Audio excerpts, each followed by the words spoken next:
our glory. Our, Guys ain't got no business being on them streets, man. hey, You're faking it, man. That's right, brothers. This is glorious. You know, this is glory. This is glorious. It's supposed to elevate us, man, make us happy. This is glory being shown to us. Ephesians 1:9. Having made known unto us the mystery of his will, according to his good pleasure, which he hath proposed in himself. And that's not given to everybody. That's given to the elect. So we don't got to pray for the goodness of that the 2/3 make it, because they ain't gonna make it anyway. Why you gonna pray for them? They're not gonna make it. You define the Most High. That's right. You undermining the Most High. This man undermines us. He undermines the Like Most High. Blue. Ephraim. Ephesians 3:3. How that by revelation he made known unto me the mystery, as I wrote afore in few words. All right? Mm-hmm. 4th verse. Whereby when ye read, ye may understand my knowledge in the mystery of Yahushua, which is the book. Okay? Jump down to the 9th verse. And to make all men see what is the fellowship of the mystery which from the beginning of the world have been hid in the Most High, who created all things by Yahushua. Ephesians 5:32. This is a great mystery, but I speak concerning Yahushua and the church. Ephesians 6:19. And for me, that utterance may be given unto me, that I may open my mouth boldly to make known the mystery of the gospel. Part of the mystery of the gospel is Cornelius is an Israelite. Yeah. The mark of the beast is a chip. Help me out. Help me out. The mark of the beast is a chip. Cornelius is an Israelite. The rape issue. The rape issue. That's right. The name of the Heavenly Father and His Son. The name is a mystery that has been given to us. Yeah. Give me some more. Yeah. Romans 11 is referring to Israel. The chariots of the Heavenly Father. Hell is a grave. You don't burn in hell forever. Right. Reincarnation is in the scriptures. The chariots are the so-called UFO, are the chariots of Israel in the book of Kings. The so-called white man's the devil. Esau is going into slavery. White man is Esau. Babylon is America. Yep. The beast is Esau, particularly the NATO and the EU. The time of Jacob's trouble, the concentration camps, the martial law. The dragon is the Roman Empire. Yeah.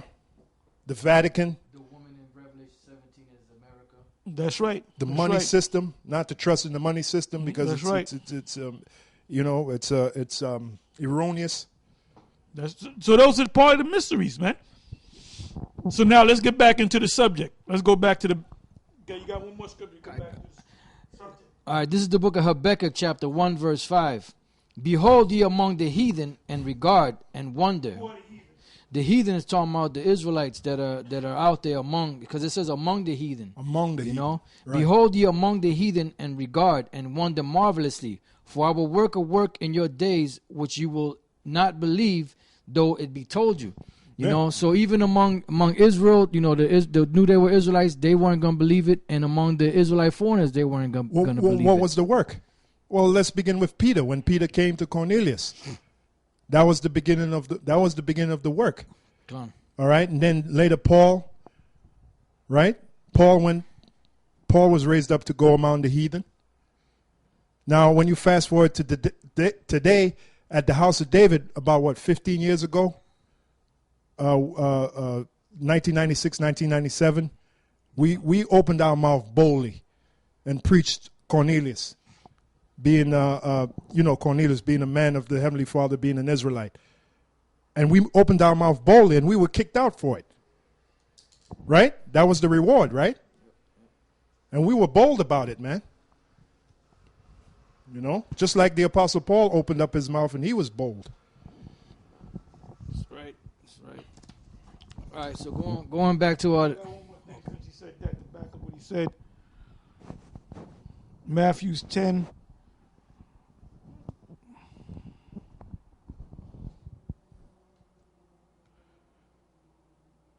Bear with me for a second.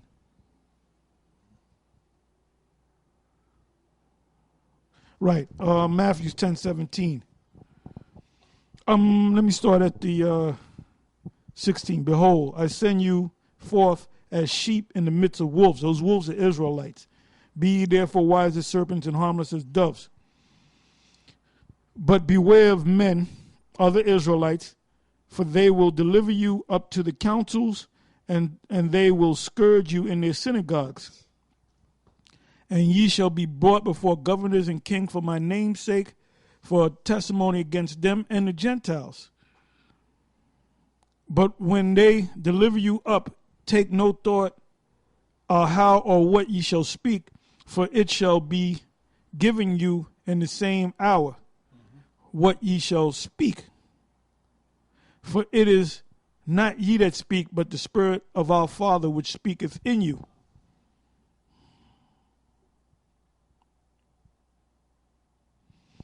And the brother shall deliver up the brother to death, and the father the child, and the children shall raise up against their parents, and cause them to be put to death. And ye shall be hated of all men, talking about Israel, different Israelite groups and scoffers, for my name's sake, Yahushai's name. But he that endureth to the end, the same shall be saved. The ones of you that endure these scoffers and these bullshit artists, you're going to make it. Okay? Don't fall and follow their ways. All right, going back to the word Gentile in the Compact Bible, or Zondervan Compact Bible Dictionary, there was a couple more scriptures, Isaiah 42:1 and Malachi 1:11. It says, under conditions of peace, considerate treatment was accorded Gentiles by the Israelites under Old Testament law, e.g. Deuteronomy 10:19, 24, 14 and 15, Numbers 35:15, Ezekiel 47:22. Men of Israel often married Gentile women, of whom Rahab, Ruth, and Bathsheba are notable examples, which they went off on Bathsheba. Bathsheba, she was an Israelite. But Rahab and Ruth, they were heathens. It says, but the practice was frowned upon after the return from exile. Ezra 9:12, 10:2-44, Nehemiah 10:30, and 13:23-31. Separation between Jew and Gentiles became more strict until the New Testament period. The hostility is complete. Persecution embittered the Jews, and he retaliated by hatred of everything Gentile and by avoiding so far as it was possible of contact with the Gentiles. The intensity of the feeling varied and gave way before unusual kindness, Luke 7:4-5. It says, while the teachings of Yahushua ultimately broke down the middle wall of partition between the Jew and the Gentiles, as seen in the writings of Paul, Romans 1:16, 1 Corinthians 1:24, Galatians 3:28, Ephesians 2:14, Colossians 3:11. And see, what they don't understand is they're trying to make it seem like that when Yahushua came, he broke the wall between the Jews and the other nations and the heathens, and that's not the case. The thing was that you had the Jews that didn't accept the Israelite foreigners,